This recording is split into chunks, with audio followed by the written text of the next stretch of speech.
Hi, I'm Felbert. I'm a filmmaker and continuous seeker of life's truth and natural magic. And here's where I get to share amazing interviews and findings with you, from people that have followed a calling and have a wealth of knowledge to share.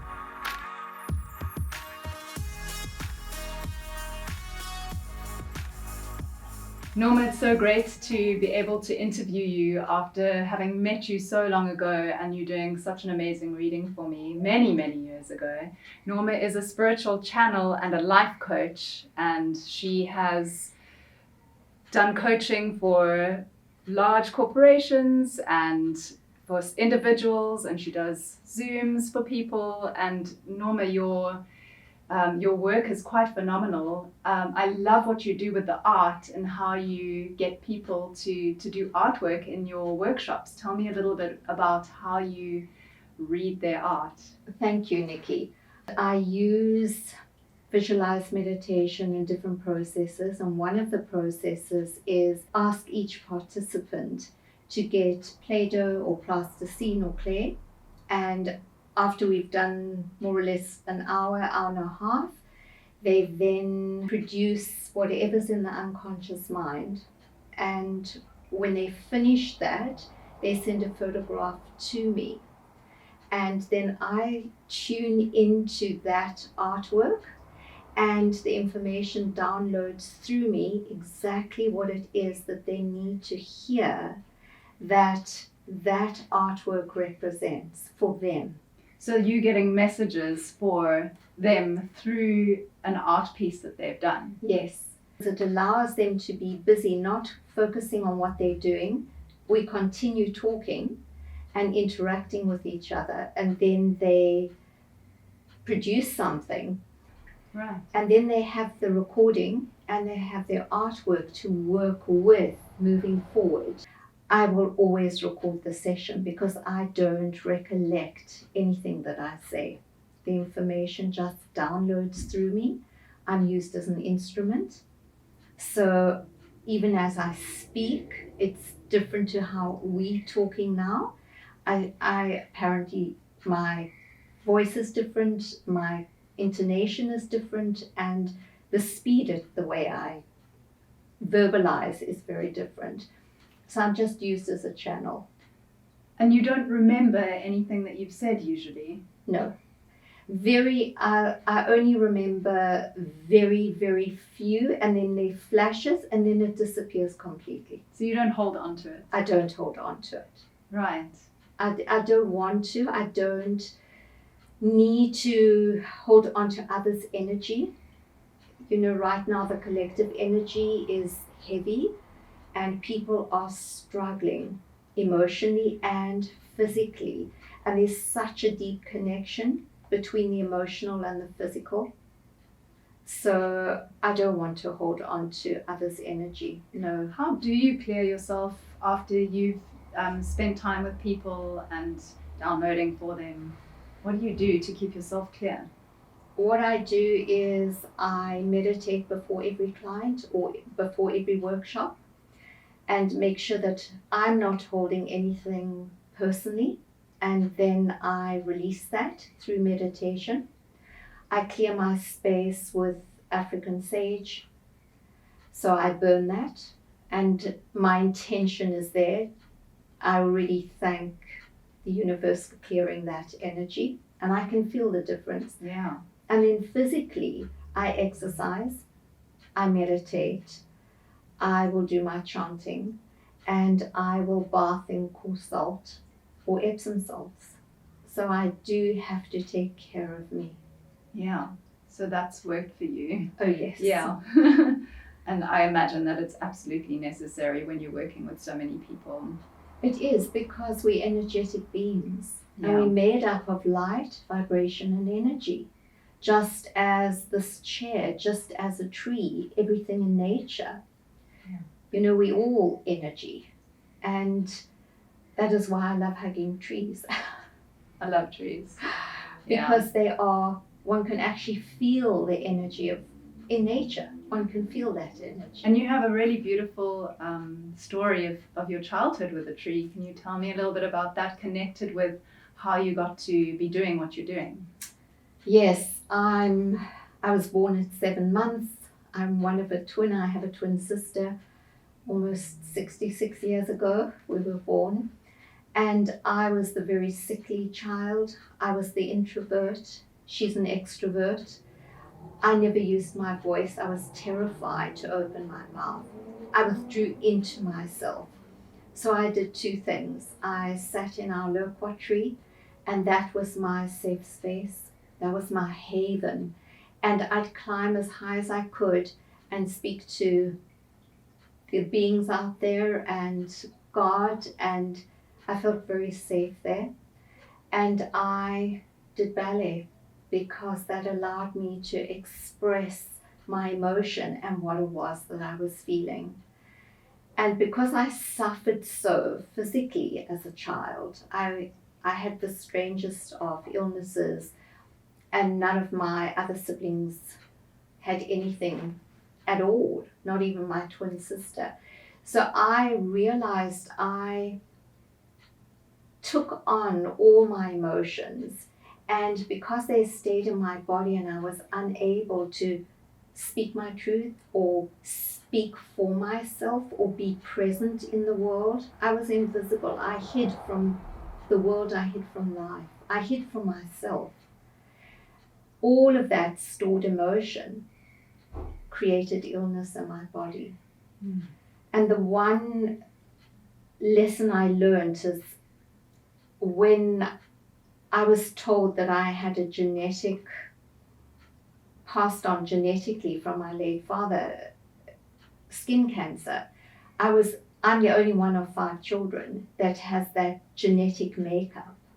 So from 30, I already started dealing with my skin cancer. And I realized about only 3 years ago that I could change my story. Yes. Because I'd used that as my story. So I was always the victim. And that was an aha moment. What did I want my story to be? I don't have to be that any longer. I don't have to be suffering. I don't have to take it on. I have a voice now. I am passionate about what I do. And as soon as I changed my story, thank goodness my skin cancer has not manifested in the last 3 years.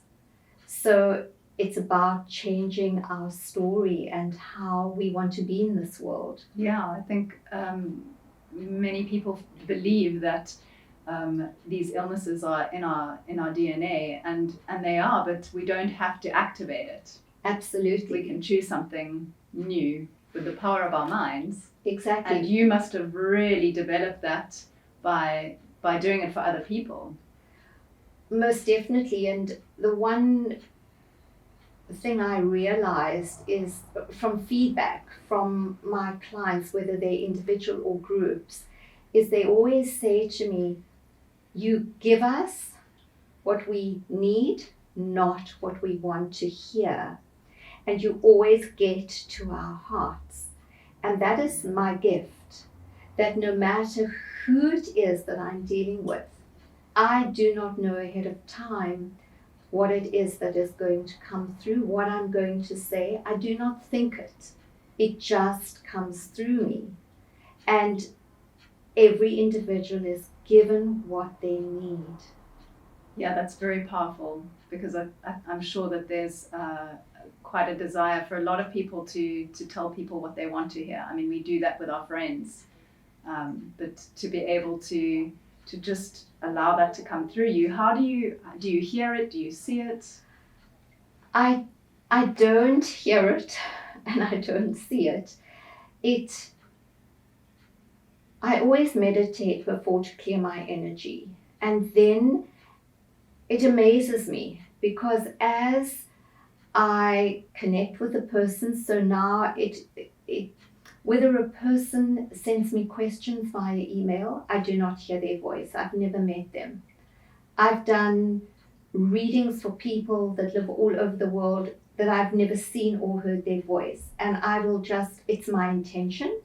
So I always connect with source energy and ask that whatever comes through be for that person's highest good, and that I just be used as a clear instrument. And then it's about trusting. So I just trust the process, which has taken me 30 years to really, really trust and work on me. And then it's like a puzzle that begins, but I can't see all the pieces of the puzzle as I start. Yeah. And then I'll suddenly see a vision forming, and as it begins to form, then the words start coming out of my mouth. And then it just happens. So I don't recollect afterwards, and I never listen to a person's reading afterwards. I just send it to them, and then I delete them after a month. Wow, so you really are moving on. So you are in the moment for your clients or a group of people, and then it's on to the next, wherever you can serve next. Absolutely. So before you got here, I did a workshop for my international clients, and then I cleared the space. I cleared my energy. I did a visualized meditation, and then I asked that whatever I meant to put out there, that it come through. Yes. And Beautiful. it's about trusting. Yeah, and I smelt the sage when I came in. I love that you use the African sage. It's such a beautiful, herby, earthy smell. Yes. Yeah. And it's very powerful. Yeah, and like you were saying, and also the intention, and that you said earlier that you say thank you when you've used it, because it's already done. It's already cleared the space for you. Absolutely, and that is so vital in all that we do, to have a very clear picture in our own minds of what we would like, and to be clear with our intention. You told me a story of the guides that you met. I would love to hear that story again. Yes. For our viewers. Absolutely. So I cannot sing, and I don't chant, and I was doing a visualized meditation, and suddenly I was chanting in a very strange voice and on one breath, and suddenly I realized, but it's almost as though someone else has taken over my throat. And I just kept on chanting, and I had someone in the room with me, and he was staring at me, and I didn't even know what was happening. And after that, I came out of it, and I opened my eyes, and I saw, and it was in this room, and I actually saw a Chinese Mandarin clearly. And he said to me, he introduced himself. I do not recollect his name now. And he said, I am working with you. And at that stage, I was doing all the body work. So I was doing aromatherapy, shiatsu, reflexology, and Reiki. And I was working on people's bodies, and I would receive the messages as I would work on their bodies. So this Chinese Mandarin manifested in my room, and I was taken aback completely. I thought, well, maybe I'm hallucinating. Something's crazy here. Or maybe it was because I was not breathing properly. I couldn't explain it.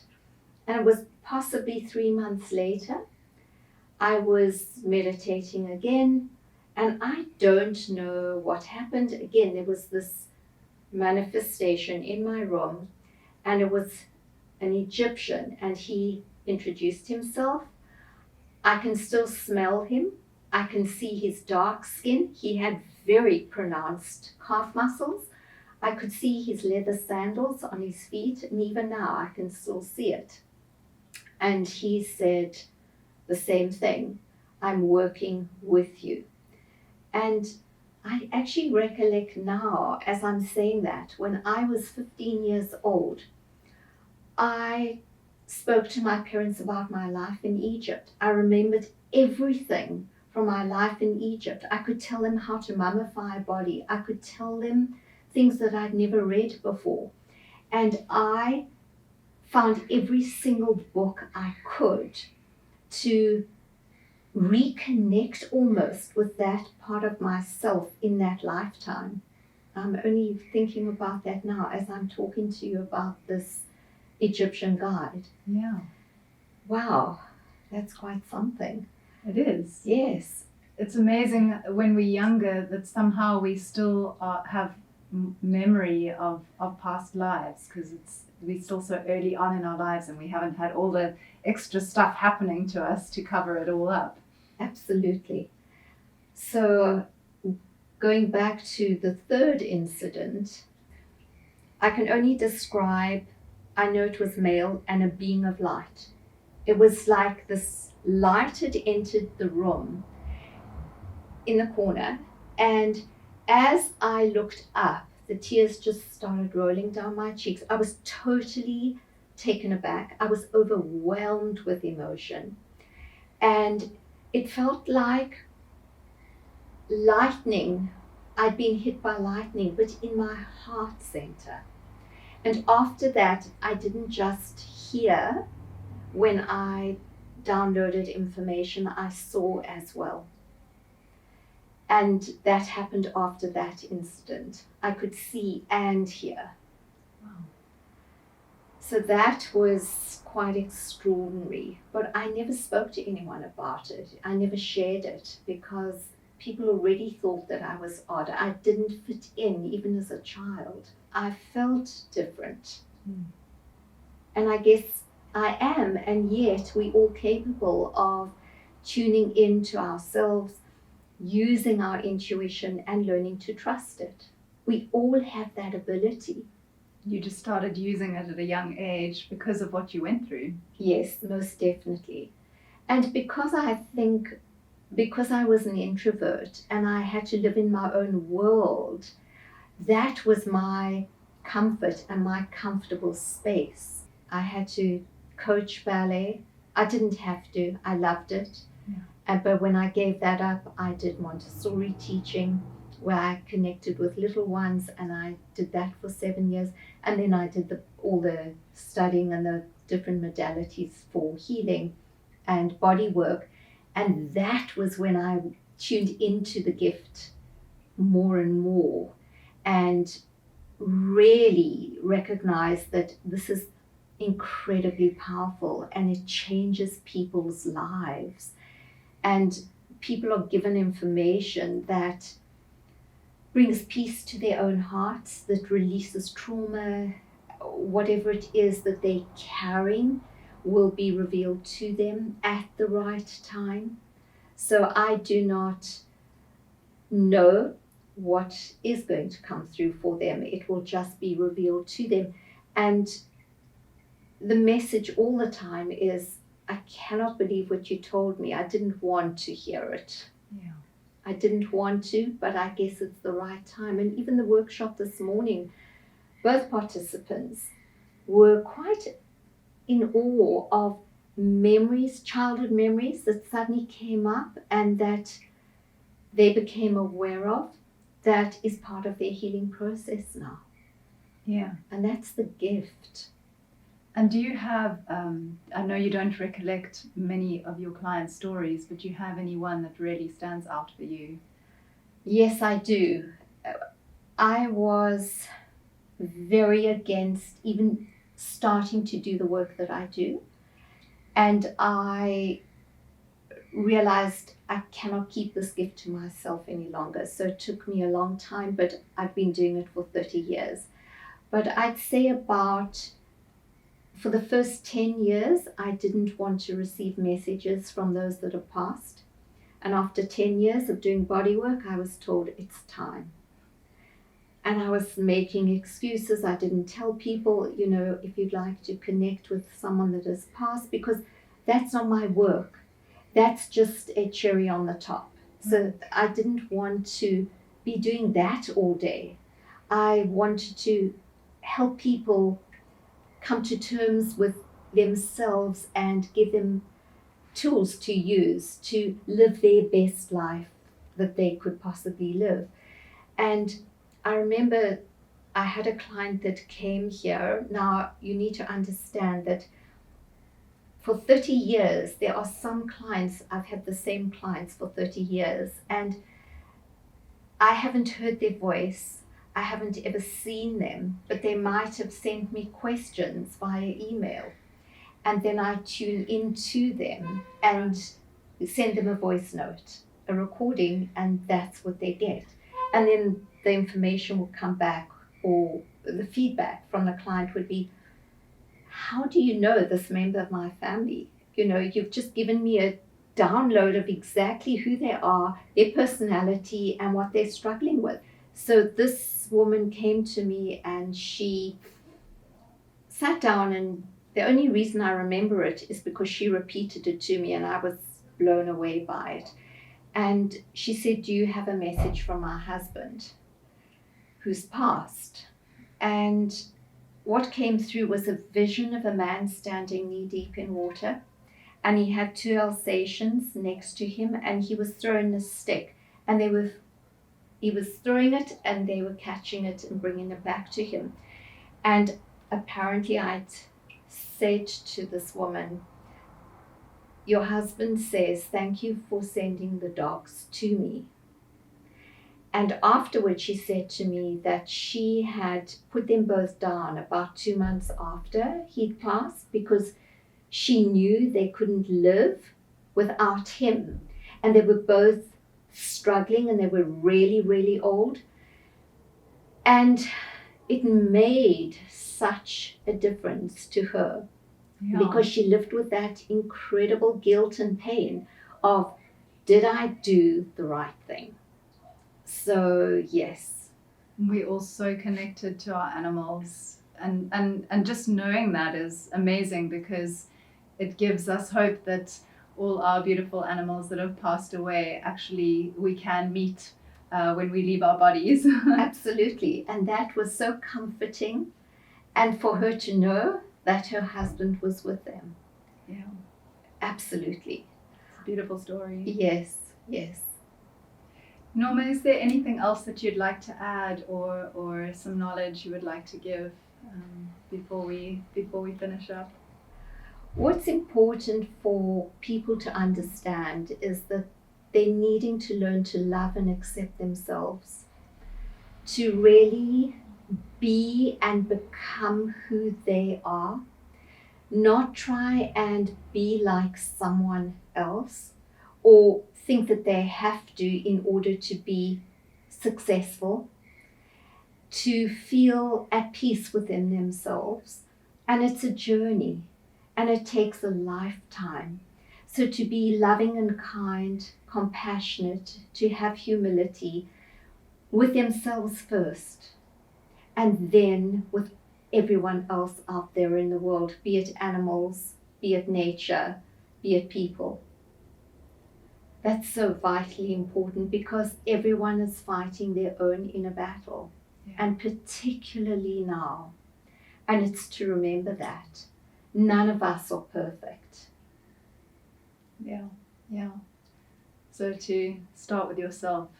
Yes, it's so easy, and I know I did it for so many years. I chose to be a victim, and that was my story. From the day I was born, I suffered physically. So out of 5 children, I was the one that gave my mother all her grey hairs. That was the problem. That was always getting the strangest of illnesses. That became my story. So it's to ask ourselves, what is our story? Do we want to change it? Who do we choose to be? And do I still want to carry that victim mentality? So yes, I suffered, but everyone has suffered. We all have something that is our past, but it's to move beyond that and to say, no, I'm letting go of that story now. I'm recreating a new story for myself. I need to be my authentic, true self and live my passion and do what is fulfilling for me, not what I expect others expect from me. Yeah. Absolutely. Yeah. And sometimes that can take a bit of time to really figure out. It takes a lifetime. I don't think we ever get to that place. I mean, I'm nearly 66 and I'm far more comfortable with me. And I've changed my belief systems so many times and released and let go. But doing a workshop yesterday and then today with clients has brought up stuff in me again. And it's made me re-look. And now I know I'm going to sit with new information that I can work with on myself, that has been revealed to me, memories that came up today. And I was shocked because I'd forgotten and some were completely new memories. Wow. Oh yes. So it's not that one ever gets to a point and says, I've done the work. And so many individuals say, but I've been working on my childhood stuff for so long and I've put so much energy into it. Yes, it's a journey. And we never get to that point until we close our eyes, where we can say, I've done what I needed to do and now I can move on. Yeah. Thank you so much, Norma. Thank you for all your wisdom. I really enjoyed chatting to you. Thank you. I'm so privileged to be able to share with you. Thank you, Nikki.